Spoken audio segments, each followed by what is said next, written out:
Assalomu alaykum hurmatli televizor ko'ruvchilar. Uyg'ur televiziyasining kundalik xabarlarini ko'rishinglarni qarshi olamiz. Amerika Tashqi ishlar ministrligi Uyg'ur masalasi haqida yig'in ochgan. Qozoq ko'chman chorvachilar o'ltira hayotga majburlanmoqda. Amerika Xitoyga qarshi ittifoqdoshlarini ko'paytmoqda.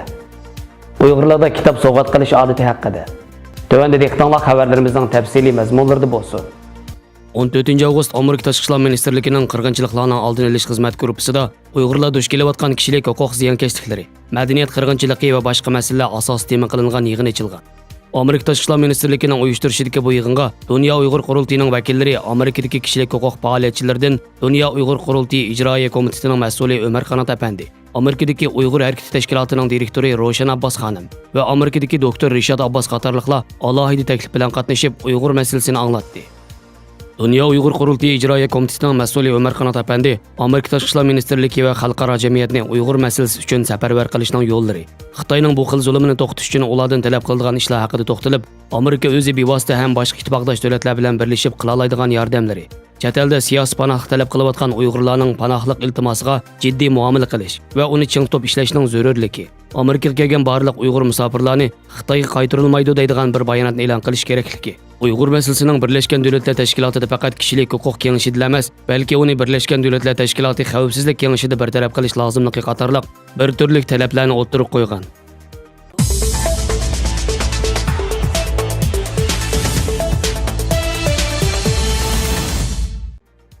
Sharq Turkistonda qozoq ko'chman chorvachilar asrlardan beri yashab kelgan yurt makonlaridan majbur ayrilib, hukumat tomonidan silingan o'ltiraq uylarga davomli ko'chirilmoqda ekan.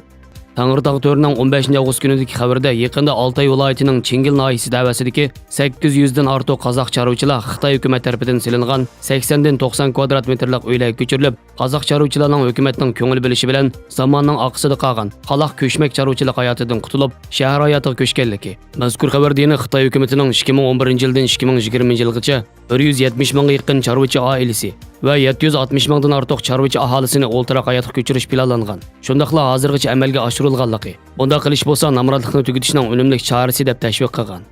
Kuzatuvchilar Sharq Turkistondagi chorvachi aholilarni majbur holda o'ltiraq hayotga ko'chirishning amaliyoti Xitoy o'lkalaridan kelgan ko'chman Xitoylar uchun yer bo'shatish ekanligini, uning Birlashgan Davlatlar Tashkilotining yerlik xalqlarning yashash usulini majburiy o'zgartmaslik programmasiga xilof ekanligini ta'kidlamoqda.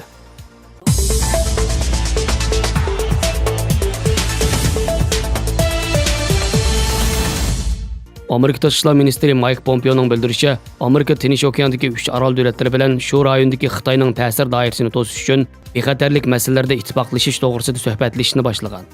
Bu ittifoqning sharti ostida Amerika, Mikroneziya, Marshall orollari va Palau qatorliq davlatlarning havo bo'shlig'i va shu davlatlarga tava dengiz tavallikida xohlagan vaqtda erkin harakat olib bora oladigan bo'lib, Amerika buning badaliga orol davlatlarga iqtisodiy yordam berib, egilik huquqiga, bexatarligiga va o'z davlatida erkin tinch yashashga yordam beradiganligini bildirgan.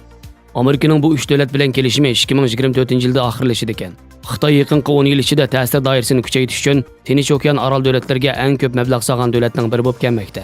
Bu rayondagi Amerikaning ittifoqdoshlari Yaponiya, Avstraliya, Yangi Zelandiya uchun jug'rafiyalik siyosatda muhim bo'lgan davlatlarga berayotgan iqtisodiy yordamlarni ko'paytmoqda.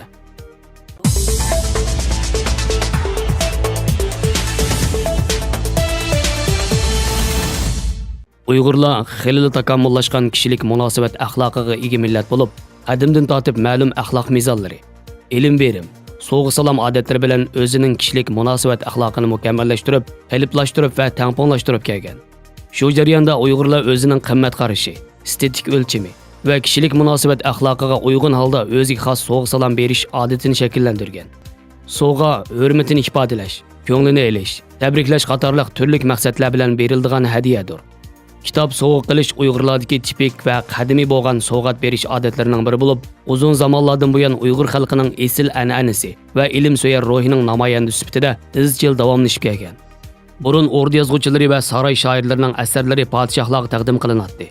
Ularning xon, podshoh baglarga kitob taqdim qilishida hukmronlarning nufuzidan foydalanib, o'zining nomini chiqarish yoki xonlik divonxoniga shu asarni qo'yish orqali o'z nomining tarixda mangu saqlanib qolishini umid qilish va yoki shu asar uchun hukmronlarning biror amal mansab berishini ta'ma qilish qatorliq nurg'un sabablar bo'lgan. Mayli qandoq bo'lishidan qat'iy nazar kitob taqdim qilish odatining uzilmay davom qilishi tarixdan buyon insoniyat dunyosida olimlarning hayot va haqiqat haqidagi falsafaviy fikrlari va ilm javohiratlarining jug'lanishi va yo'qolib ketmay zamonimizgacha yetib kelishida muhim rol o'ynagan.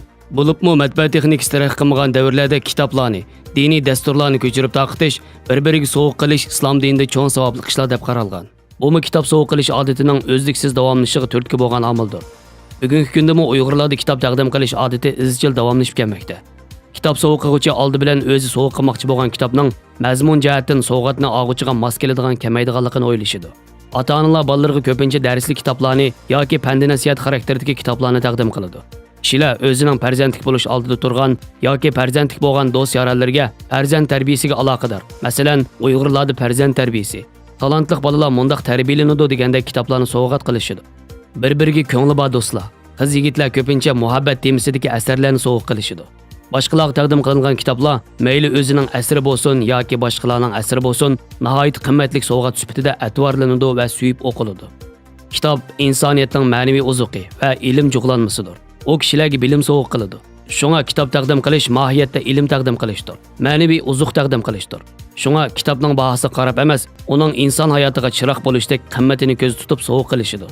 Kitob sovg'a qilishdan iborat bu esil an'ananing shuncha uzun zamonlardan buyon to'xtab qolmay o'zliksiz davomlashishi Uyg'ur ilm ahlilari va ziyolilardagi ilm suyar ruhining bir ro'shan namoyandasidir. Xabarlarimizni ko'rganingizga rahmat. Ko'rishguncha omon bo'linglar. Xayr xo'sh. Allohga omonat.